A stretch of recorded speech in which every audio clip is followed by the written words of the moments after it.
Welcome guys once again. आज हम 2010 में आई movie from Paris with love को एक्सप्लेन करने जा रहे हैं, जो कि एक एक्शन थ्रिलर मूवी है और इसके लीड रोल में है जॉन ट्रेवोल्टा। मूवी की शुरुआत में हमें पेरिस का मस्त सा सीन दिखाया जाता है, जहाँ पे जेम्स रीज अपनी मस्त सी एसयूवी लेकर काम पे जा रहा है। असल में गाइस, जेम्स अमेरिकन एम्बेसी में काम करता है और वो एम्बेसडर का एड है। इसके बाद हमें फ्रांस में अमेरिकन एम्बेसडर बैरिंगटन दिखाया जाता है, जहाँ पर जेम्स एम्बेसडर को उसके अगले 3-4 दिन का शेड्यूल बता रहा होता है, मगर इन महाशय का पूरा ध्यान तो सिर्फ चेस बोर्ड पे था।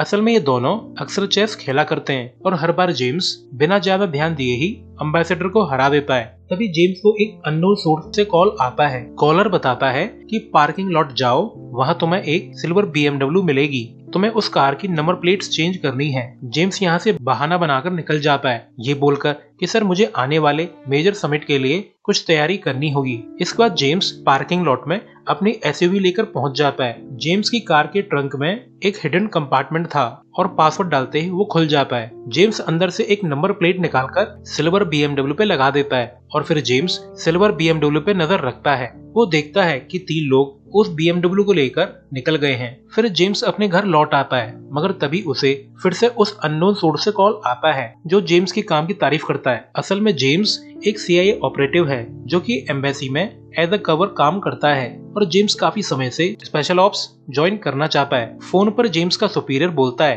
तुम्हें इसके लिए जल्द ही चांस मिलेगा, मगर अभी तुम्हारे पास न्यू टास्क है। तुम्हें अमेरिकन एम्बेसडर और फ्रेंच फॉरेन मिनिस्टर की अगली मीटिंग के दौरान एक हिडन ट्रांसमिशन चिप लगानी होगी। मगर जेम्स अपना डाउट जताता है कि सर सब कुछ तो ठीक है, मगर मेरे पास तो चिप है ही नहीं। तो सुपीरियर भी बोलता है कि जेम्स अपनी जैकेट की पॉकेट चेक करो, तुम्हें वहाँ पे चिप मिल जाएगी। इसके बाद एंट्री होती है जेम्स की गर्लफ्रेंड कैरोलिन की। ये लोग पप्पी झप्पी देकर एक दूसरे को ग्रीट करते हैं। असल में गाइस, कैरोलिन एक क्लॉथिंग डिजाइनर है और वो जेम्स को अपनी न्यू डिजाइन ड्रेस भी दिखाती है, मगर जेम्स को डाउट होता है कि ये कपड़े का फैब्रिक तो हमारे बेडरूम के पर्दे जैसा लग रहा है। तो कैरोलिन स्माइल करके बताती है कि ये पर्दे का ही कपड़ा है और फिर इनका रोमांस चालू हो जाता है। नेक्स्ट डे जेम्स एम्बेसडर से मिलता है और उसे एक फाइल देकर बताता है कि सर इस फाइल्स में वो सभी टॉपिक्स हाईलाइटेड हैं जो फ्रेंच फॉरेन मिनिस्टर से आपने डिस्कस करने हैं। तो एम्बेसडर जेम्स को अपने साथ मीटिंग में चलने के लिए बोलता है और जेम्स यही तो चाहता था। इसके बाद मिनिस्टर के ऑफिस में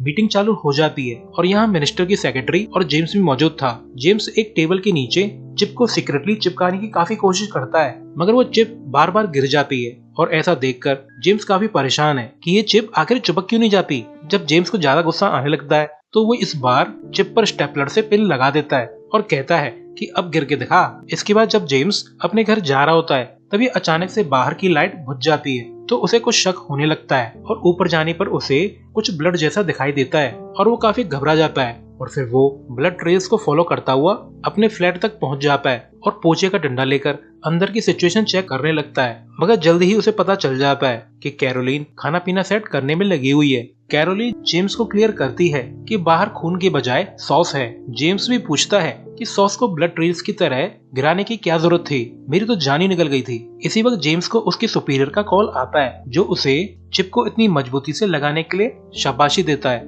और वो जेम्स को न्यू टास्क देकर बताता है कि तुम्हारा mission partner Charlie wax France airport पहुंच चुका है, मगर उसे एयरपोर्ट कस्टम अथॉरिटीज ने पकड़ लिया है, उसे जल्दी से छुड़ाकर ले आओ। असल में गाइस, जेम्स का स्पेशल ऑप्स बनने का सपना जरूर है, मगर उसे कोई भी प्रॉपर ट्रेनिंग नहीं मिली है। दरअसल वो एक अनाड़ी है जिसे CIA छोटे मोटे काम के लिए यूज करती है और जेम्स की गर्लफ्रेंड भी जेम्स के काम के बारे में जानती है और वो जेम्स को अपने फादर की रिंग पहनाकर अपने प्यार का इजहार करती है। असल में गाइस, जेम्स थोड़ा स्लो है, तो कैरोलिन को ही इनिशिएटिव लेना पड़ा। जेम्स फिर एयरपोर्ट के लिए निकल जाता है और जब वो एयरपोर्ट पहुंचता है तो वो देखता है कि Charlie wax French custom authorities को खूब लंबा चौड़ा भाषण दे रहा है। असल में गाइस, चार्ली अपने बैग में एक टिन कैन में एनर्जी ड्रिंक्स लेके आया हुआ है, तो उसे कस्टम अथॉरिटीज ने पकड़ लिया है। कस्टम अथॉरिटीज चार्ली को ये कैन ले जाने नहीं देना चाहती, मगर चार्ली जिद पे अड़ जाता है, वो इन्हें लेकर ही जाएगा। तो जेम्स चार्ली को साइड में ले जाकर समझाने की कोशिश करता है, मगर चार्ली उसे एक चाइनीज रेस्टोरेंट का कार्ड दिखाकर बोलता है कि मुझे यहाँ पे जल्दी से पहुँचना है, अगर तुम मुझे मेरी फेवरेट ड्रिंक के साथ यहाँ से नहीं निकलवाओगे तो मैं एम्बेसी फोन करके तुम्हारी जगह दूसरा आदमी बुला लूंगा। असल में गाइस फ्रांस में एक पॉलिसी है जिसके तहत कोई आदमी देश के अंदर कोई भी फॉरेन लिक्विड को नहीं ला सकता, इसलिए इन एनर्जी ड्रिंक्स का पंगा हो रहा है। तो बेचारा जेम्स फ्रस्ट्रेट होकर चार्ली के बैग पे डिप्लोमेटिक मेल का स्टिकर लगा देता है, तो इन्हें जाने दिया जाता है। असल में गाइस इन एनर्जी ड्रिंक्स के कैन में चार्ली की गन्स के पार्ट थे और सिर्फ एक ही कैन में एनर्जी ड्रिंक थी। चार्ली अपनी गन को ऐसे दिखाता है जैसे ये गन उसकी गर्लफ्रेंड हो। मुझे तो लगा कहीं ये अपनी गन को चूम न ले। जेम्स फिर चार्ली को उस चाइनीज रेस्टोरेंट तक ले आता है और ये लोग डिनर करने लगते हैं। फिर न जाने चार्ली को क्या सूझती है, वो एक वेटर पे गन तान देता है, मगर तभी रेस्टोरेंट के सभी एम्प्लॉइज इन पर फायरिंग करना स्टार्ट कर देते हैं। मगर चार्ली बड़ी मस्त तरीके से एक एक करके सभी एम्प्लॉइज को मार देता है, और वो भी एक वेटर को एक हाथ से पकड़े हुए। और इस समय जेम्स एक जगह छुप के बैठा हुआ था, तो चार्ली टॉन्ट करता है कि बच्चे, मैंने तो सुना था कि तुम स्पेशल ऑप्स ज्वाइन करना चाहते हो, ऐसे तो ना हो पाएगा तुम पे। इसके बाद चार्ली लास्ट वेटर को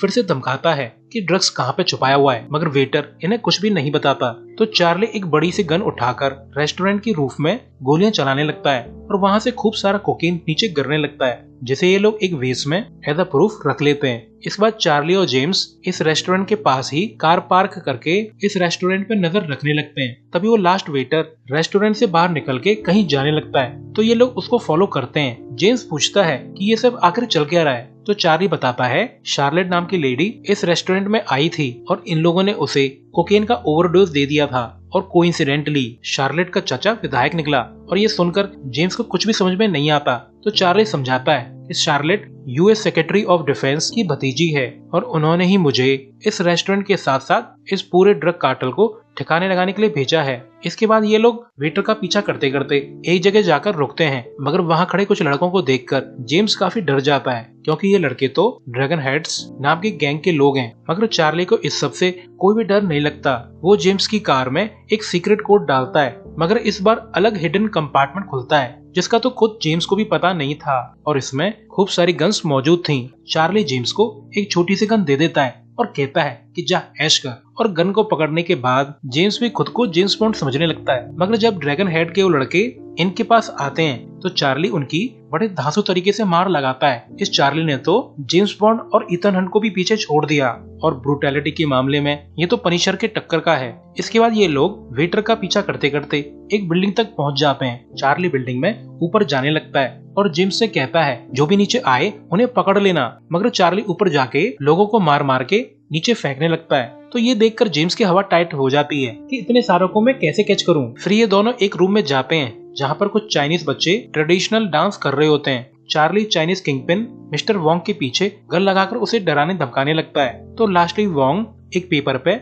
उस आदमी का नाम पता लिख देता है जो मिस्टर वोंग को और उसके रेस्टोरेंट को कोकेन सप्लाई करता है। इसके बाद ये दोनों एजेंट्स यहाँ से भाग निकलते हैं और मिस्टर वोंग के बाकी गुंडे इनका पीछा करते हैं। चार्ली वगैरह भागते हुए एक डमी बनाने वाली फैक्ट्री तक पहुँच जाते हैं, जहाँ पर चार्ली और गुंडों के बीच तगड़ी गन फाइट चालू हो जाती है। असल में गाइस ये गंजा तो बड़ा डेंजर आदमी है। नेक्स्ट डे जब जेम्स अपनी गर्लफ्रेंड से बातें करने के लिए बड़ा उतावला हो रहा होता है, तो चार्ली उसे टॉन्ट करता है। तो जेम्स पूछता है कि तुम्हारी कोई गर्लफ्रेंड या बीवी नहीं है? तो चार्ली अपनी गन दिखाकर बोलता है ये रही मेरी बीवी, मिलो मिसेस जोन्स से, और मैं इसे हमेशा अपने साथ लेकर चलता हूँ। वैसे गाइस ये दोनों भी बड़े अजीब हैं। वैसे तो कार्टेल्स को ठिकाने लगाने वाले हैं और दूसरी तरफ उन्हीं का ड्रग यूज कर रहे हैं। जब जेम्स पूछता है कि चार्ली इसी ड्रग से शार्लेट को हार्ट अटैक आया था ना, तो चार्ली हंसकर बोलता है कि शार्लेट? कौन सी शार्लेट? ये मैटर शार्लेट और ड्रग्स का है ही नहीं। असली मसला तो टेररिस्ट सेल का है जो पेरिस में ऑपरेट कर रहा है। वो लोग मनी लॉन्ड्रिंग के लिए कोकेन का यूज करते हैं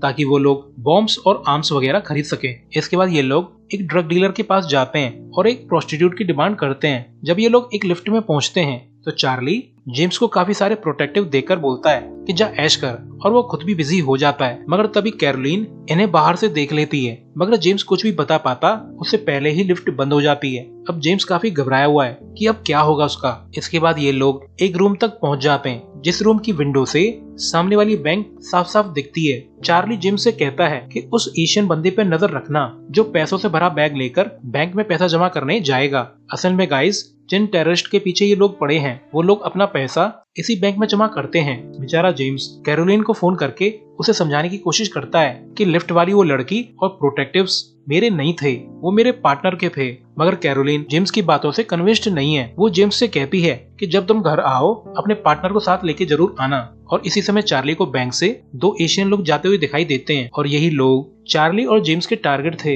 इसके बाद ये दोनों उन एशियन बंदों का पीछा करते हैं और गाइस ये बंदे टेररिस्ट हैं और ये लोग इन टेररिस्ट की वैन को ट्रैक करते हुए एक जगह तक पहुंच जाते हैं और वहां खड़े आदमी से बोलते हैं कि हम अंदर जाना चाहते हैं, हमारे पास काफी पैसा भी है। तो ये आदमी इन्हें अंदर ले जाता है। मगर तभी एक 10 साल का बच्चा इन पे गन तान देता है और इस बच्चे के दोस्त चार्ली की घड़ी और जेम्स की अंगूठी जबरदस्ती छुड़ा लेते हैं। मगर जब जेम्स कोकेन वाला वेस्ट गिराता है तो सभी लोग भाग जाते हैं क्योंकि वेस्ट में 1 किलो से भी ज्यादा कोकेन था। अगर किसी का नाम 1 किलो ड्रग्स के साथ आ जाए तो 15 साल की जेल हो सकती है। जेम्स फिर एक लड़के को पीट के अपनी रिंग ले लेता है। फिर ये लोग एक आदमी के रूम जाकर एक स्पाई कैमरे से नीचे वाले रूम में नजर रखने लगते हैं। चार्ली एक हुक फंसा के मस्त तरीके से नीचे वाले रूम की विंडो तोड़कर अंदर पहुंच जाता है। तो यहाँ पर गजब की गन फाइट चालू हो जाती है। चार्ली काफी आतंकवादियों को मार देता है मगर जब एक टेररिस्ट बच के भाग रहा होता है तो जेम्स उस पर गन तान देता है। मगर वो आतंकवादी जेम्स की गन अपने मुंह में लेकर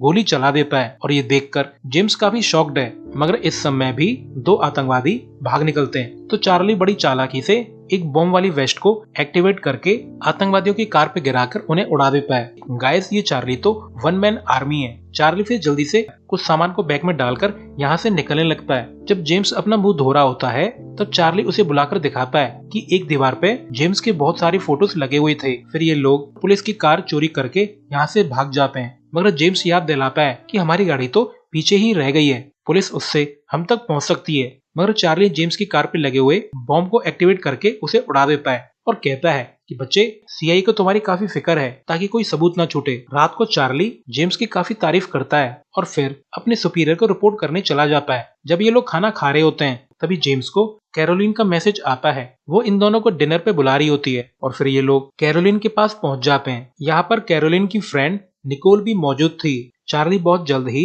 निकोल को पसंद करने लगता है मगर तभी चार्ली को उसकी सुपीरियर का कॉल आता है। कॉल के बाद ये लोग डिनर करने लगते हैं मगर इसी वक्त निकोल को एक कॉल आता है जिसे रिसीव करके निकोल किसी रोज के बारे में बात करने लगती है और ऐसा सुनकर चार्ली बहुत सीरियस हो जाता है और फिर चार्ली यह कहकर निकोल को मार देता है कि इसी कॉल का मुझे इंतजार था। जब जेम्स चार्ली पे काफी भड़कता है तो चार्ली बोलता है कि रोज एक कोड वर्ड है और एक खास बात, आज हमें जो भी आतंकवादियों के फोन मिले थे सभी फोन्स में निकोल का नाम सेव था। चार्ली काफी गुस्सा होता है और जेम्स को दिखाता है कि जेम्स देखो तुम्हारा पूरा घर बग्ड है, तुम्हारी फियांसे ने तुम्हारा इस्तेमाल किया है। गाइस यानी चार्ली को लगता है कि कैरोलिन भी टेररिस्ट सेल का पार्ट है। चार्ली बोलता है कि बेवकूफ, तुम्हारी इतनी सारी फोटोज आतंकवादियों के पास कैसे पहुंची? क्या तुमने इसके बारे में सोचा? ये सब फोटो कैरोलिन ने ही उन्हें पहुंचाई थी। मगर जेम्स को इस बात पर बिल्कुल भी भरोसा नहीं होता तो चार्ली कहता है कि जेम्स तुम्हें ये रिंग जो कैरोलिन ने दी है वो एक तरह का ट्रांसमीटर है और चार्ली ऐसा प्रूव भी कर देता है कि वो रिंग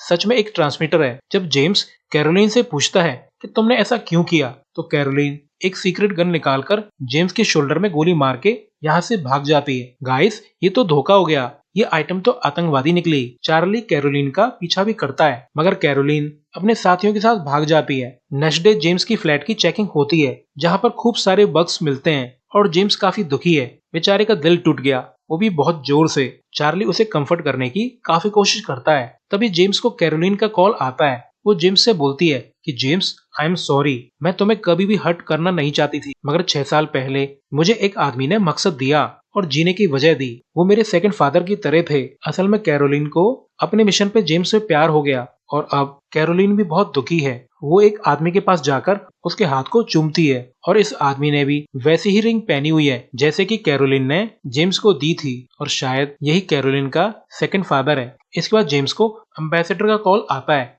एम्बेसडर बोलता है कि जेम्स कहाँ मर गए हो तुम? अमेरिकन डेलीगेशन पेरिस पहुंच चुका है और तुम उन्हें रिसीव करने भी नहीं पहुंचे हो। तो ये सुनकर चार्ली समझ जाता है कि यूएस डेलीगेशन पे हमला होने वाला है और ये लोग जल्दी से यहाँ से निकल जाते हैं और इनकी ऑडी जम के दौड़ लगाती है। वहीं फ्लैट में जेम्स को ये चीज समझ में नहीं आ रही होती कि अगर आतंकवादियों को यूएस डेलीगेशन को उड़ाना था तो उन्होंने मेरा फ्लैट क्यों यूज किया, मेरे फ्लैट को इस तरह बग क्यों किया गया। जेम्स कैरोलिन की चीजों को अच्छे से चेक करने लगता है। वहीं दूसरी तरफ चार्ली को रोड पर एक कार नजर आती है जिसका नंबर प्लेट वो पहचान लेता है असल में गाइस कैरोलिन जेम्स के फ्लैट से इसी कार में भागी थी। तो ये लोग इस कार को चेस करने लगते हैं और एक रॉकेट लॉन्चर निकालकर रेडी होने लगते हैं। वहीं फ्लैट में जेम्स को एक क्लॉथिंग डिजाइन मिल जाता है। इसे देख के जेम्स को रियलाइज होता है कि ऐसी ड्रेस तो मिडिल ईस्ट वाली लेडीज पहनती हैं। तो जेम्स सारा मैटर समझ जाता है और जल्दी से चार्ली को कॉल करके बताता है कि तुम जिसका पीछा कर रहे हो वो तो बस एक डिकॉय है। असली हमला तो यूएस अफ्रीकन समिट में होना है जो कि यहाँ की एम्बेसी में हो रही है और इसीलिए शायद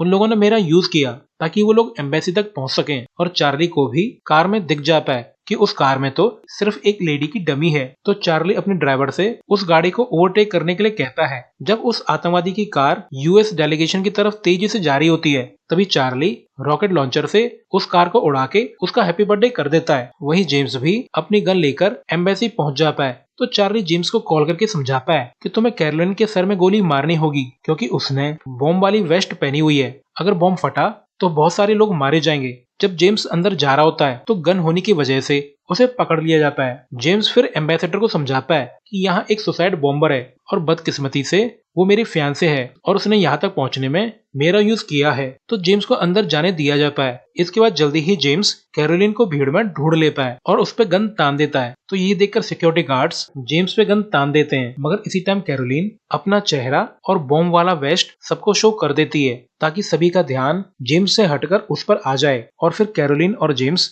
आपस में बात करने लगते हैं। जेम्स उसे समझाने की कोशिश करता है और कैरोलिन लगभग रो जाती है। मगर जब कैरोलिन बॉम्ब को ब्लास्ट करने वाली होती है तब मजबूरी में जेम्स कैरोलिन की खोपड़ी में गोली मार देता है। और कैरोलिन जब गिरने वाली होती है तो उससे पहले ही चार्ली यहाँ पे आके कैरोलिन को पकड़ लेता है और फिर बॉम्ब को डिसआर्म कर देता है। अब जेम्स काफी दुखी है और शायद चार्ली उसके दर्द को समझ सकता है। इस मिशन के खत्म होने के बाद चार्ली अमेरिका लौट रहा है। तो एयरपोर्ट पे चार्ली जेम्स से कहता है कि क्यों ना तुम भी मेरे साथ अमेरिका चलो। इस मिशन के बाद तुम्हारा प्रमोशन तो पक्का है। मगर जेम्स बहाना बनाता है कि मुझे अपने फ्लैट से कुछ लाना है। तो चार्ली उसे एक फोटो स्ट्रिप दिखाता है और बोलता है कि शायद तुम इसको ही लेने जा रहे हो ना। और मूवी के लास्ट सीन में दिखाया जाता है कि प्लेन बोर्ड करने से पहले चार्ली और जेम्स चेस खेल रहे होते हैं और इसी के साथ ये मूवी एंड हो जाती है। सो गाइस कैसी लगी मूवी कमेंट सेक्शन में जरूर बताइएगा। सो अभी के लिए goodbye, thanks for watching.